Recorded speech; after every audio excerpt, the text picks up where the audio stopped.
Salut tout le monde, bienvenue sur ma chaîne YouTube consacrée à la passion, ma passion, la terrarophilie. Alors, la terrarophilie pour moi, ça va être toutes ces espèces qu'on peut maintenir en terrarium. Dendrobates, arachnides, serpents, lézards et d'autres espèces encore que je connais même pas et que peut-être que j'aimerais en avoir. Voilà, pourquoi pas.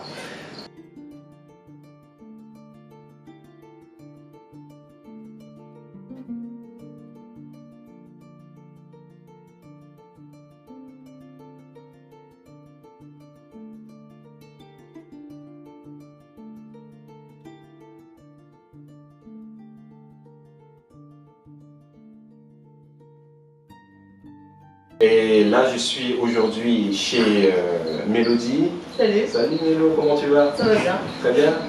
Alors, Mélo est une passionnée comme moi de la terrarophilie, comme vous pouvez voir. Hein. On commence déjà très fort avec un eel, c'est ça? Un eel, ouais. Un eel, c'est de la famille myriapodes. des myriapodes. Donc j'ai une myriapode, Un myriapode. Un myriapode, donc voilà, j'ai un myriapode dans la main. Ça c'est juste le début de ce que je vais vous montrer comme espèce. Bon, comme vous avez vu, on a rangé les petites bébêtes. Voilà, et là on va passer à quelque chose de très lourd. Et aussi de très lourd. Et voilà la bébête. C'est une femelle ou un mâle? C'est une femelle. Alors, nous sommes là avec une femelle boa constrictor. C'est boa constrictor quoi? Oui, c'est ça. Un classique colombien. Voilà, un boa colombien. Boa constrictor classique colombien. C'est ça. Voilà, et là, je vais l'avoir en main. Vous allez voir la bébête comment elle est magnifique. Elle est magnifique, mais il y a aussi des choses à savoir. C'est que là, comme il y a un rat qui est en décongélation pour elle tout à l'heure, oui. Ça a quand même un odorat assez, je dirais pas puissant, mais ça a quand même un très bon odorat. D'accord. Et donc on va voir si déjà elle n'est pas trop à l'affût sur la nourriture et si elle se laisse attraper tranquillement. Voilà. Donc après je sais pas si on voit bien sur la vidéo. Oui. Le serpent, bon il me voit, hein. Elle sait très bien que là le terrain est ouvert, je suis à côté. Je l'attrape toujours par le dessous. J'y vais pas mettre les mains au-dessus. Il ne faut pas stresser l'animal. Voilà, et ça. aussi il faut l'avertir aussi de ta présence. Aussi ça. Lui faire comprendre qu'elle va être manipulée aussi, c'est ça? Oui, c'est ça. En fait, moi, chacun aura sa technique. D'autres vont mettre la main au-dessus pour faire comprendre que voilà, il y a la main au-dessus, j'attrape par le dessous. C'était un peu ma technique. C'est ça, voilà. Il y a plein de techniques. Moi, c'est vrai que je touche d'abord le serpent, je vois sa réaction. Si elle commence à se gonfler, à souffler, à partir, là, elle a tiré la langue. Bon, elle a senti, qu'est-ce que c'est? Donc là, je commence à prendre une partie. D'accord. Et tout doucement, parce qu'elle est quand même assez lourde. Ah, c'est vrai qu'elle est lourde. Elle fait 8 kg à peu près. Alors, je te passe un bout. Ouais.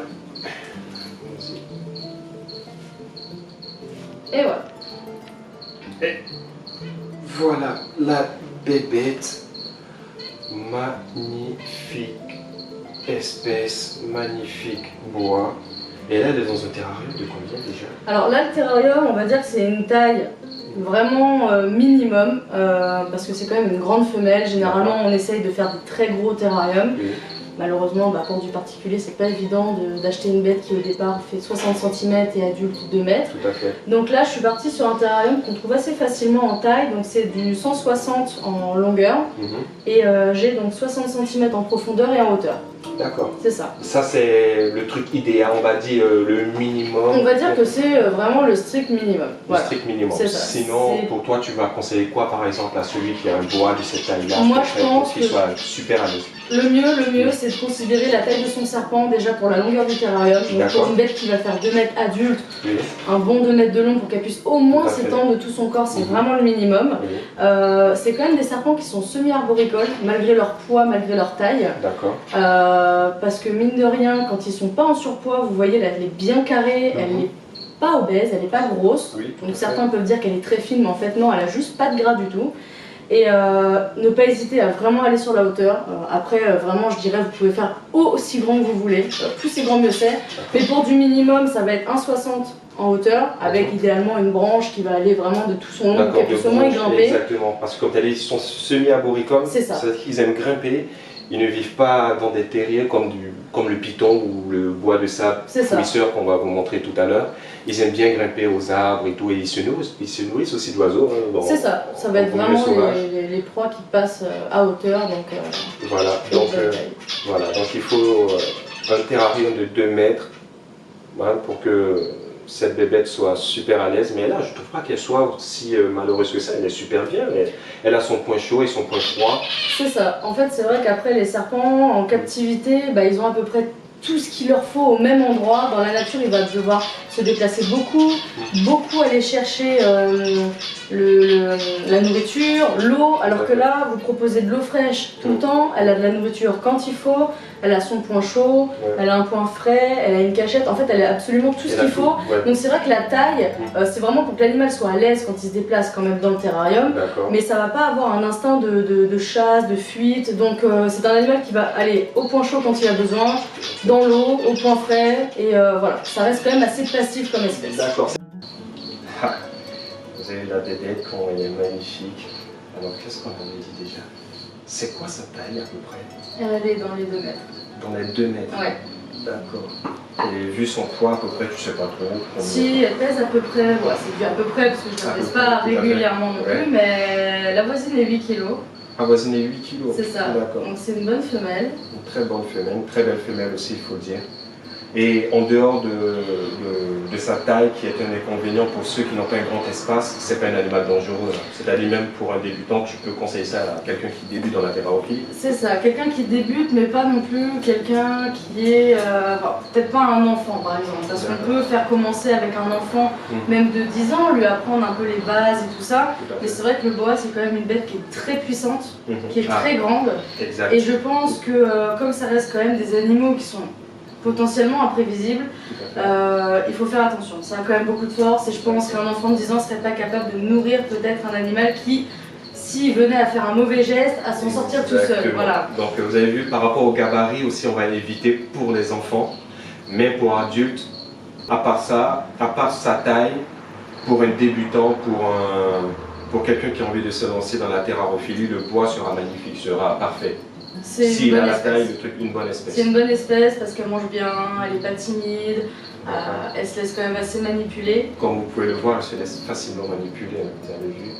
Elle ne siffle pas parce que je sais qu'il y a des bois quand même qui sifflent quand on s'en approche. Après là, je ne sais pas si c'est au niveau de la traitance même de l'animal en tant que tel, mais en tout cas, lui, elle n'a jamais sifflé aussi, ça lui arrive. Ça lui arrive de siffler quand même, ouais. Ils ont quand même des moments, voilà, dans le terrarium, il faut les laisser tranquilles, ouais.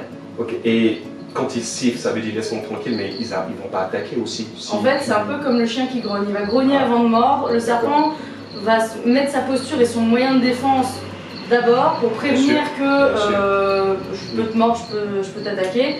Avant, donc là pour eux le sifflement et après oui l'attaque. Exactement. Donc vous voyez, il y a une alerte, il y a un message préventif quand même. Ils vous préviennent quand même de vous dire avant de vous attaquer ou de vous mordre. Bon, ils ne vont pas forcément vous mordre comme ça, mais s'ils ne sont pas dans le bonjour, c'est ça, ils vont siffler pour dire ouais, laisse-moi tranquille, j'ai pas envie. Et c'est en ce moment-là qu'il faut respecter l'animal. Hein. Il ne faut pas tout le temps manipuler ton animal quand toi tu as envie. Mais surtout quand lui, il a envie, c'est-à-dire voilà, quand tu le prends et qu'il se laisse faire et tout, tu peux manipuler facilement ta petite bête, mais pas tout le temps, c'est ça? C'est ça, on évite de trop les sortir, ouais. C'est ça, on évite de trop les sortir, de trop les manipuler, déjà pour les maladies aussi, ou pour ne pas les stresser. C'est ça, en fait, en gros, les reptiles, on ne voit pas le stress, c'est pas comme un chien qui va... bon, je me réfère au chien parce qu'il est expressif, mais voilà, le reptile, il va pas avoir on ne va pas pouvoir lire dans ses yeux ou dans son comportement voir un stress. Un reptile, il fuit ou il attaque. Donc on considère qu'il n'est pas en train de fuir, qu'il n'a pas une posture ou qu'il n'est pas en train de nous attaquer. Possiblement qu'il est pas stressé. C'est ça, il les aime. Après, c'est vrai que généralement on conseille de les prendre surtout pour vérifier les mues. Voilà, c'est une fois qu'il a mué, qu'on vérifie au niveau tout le corps sur le serpent qu'il ne reste pas de la mue, que l'animal va bien dans son ensemble. C'est une petite vérification comme ça, on en profite pour faire nos petites photos, voilà, on profite un peu, mais c'est vrai que c'est pas l'animal qu'il faut sortir tous les soirs, voilà, qu'il faut manipuler, tout le temps pour montrer, genre j'ai un serpent avec moi, j'ai un truc, et donc voilà, il faut le sortir. Non, il faut vraiment respecter aussi c'est ça, son habitat, son coin. Son espace vital aussi, n'est-ce pas? D'accord. Et tout à l'heure, vous allez voir que le comportement va tout à fait changer. On sera à un autre comportement lorsqu'on va passer au nourrissage. On va le nourrir avec un gros rat. On va expliquer aussi comment on décongèle le rat, pourquoi, dans quelles conditions, et comment est-ce qu'il faut aussi faire l'approche pour la nourriture, pour le nourrissage. C'est ça. Voilà, Mélodie va nous expliquer, va nous montrer direct, en direct. C'est moi qui vais me nourrir ou c'est toi? Comme tu le sens, si tu as envie d'essayer. Ah tiens, bah pourquoi pas. Je vais nourrir le boa. Bah déjà j'ai déjà nourri mon bois, j'avais déjà un bois comme je vous ai dit, donc voilà, je sais un peu quelles sont les précautions à prendre, mais on va en parler tout à l'heure, lorsqu'on va passer au nourrissage. Donc là on va passer au nourrissage du boa constrictor, la mémère. Alors avant de commencer, avant de nourrir notre bébête, on va parler un peu, j'ai pas envie de dire bébête, la reine, la magnifique femelle boa constrictor, voilà, bébête ça fait un peu trop, on la connaît pas et tout, et pourtant c'est un peu ta chouchou quand même. Donc voilà, on va parler un peu des erreurs à ne surtout pas faire. Déjà pour débutants, et même si tu n'es pas débutant, voilà, il y a des pratiques que certains de la terrarophilie ont l'habitude de faire, c'est comment ils présentent leur rat à leur serpent.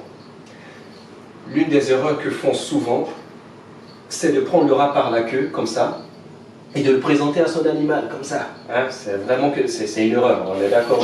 Surtout avec la main, en plus, il faut vraiment éviter. Voilà. C'est pas une position naturelle pour un rat, déjà, dans les airs, pour le serpent. Pour lui, il va peut-être pas forcément le prendre pour une proie, surtout quand c'est des serpents qui sont compliqués au nourrissage. Exactement, exactement. Et voilà, comme Mélo l'a dit, aucune proie ne vient par-dessus comme ça, au-dessus, en se présentant à sa proie. Non, pas du tout. Et aussi pour éviter aussi de se faire mordre ou que l'animal rate sa proie. Donc, on va plutôt prendre par le dos, comme ça, bien servi par le dos, et de présenter la tête. Ben, c'est plus intéressant de présenter la tête directement. Donc, dès qu'elle fait une constriction, dès qu'elle mord et qu'elle fait une constriction, c'est plus facile après de ne pas chercher la tête, n'est-ce pas? Pour eux, oui, en fait, ils s'attaquent au cou directement, alors... D'accord. Donc, l'idéal, ça va être de prendre par le dos, comme ceci, et de présenter à sa proie, à son prédateur, à son serpent.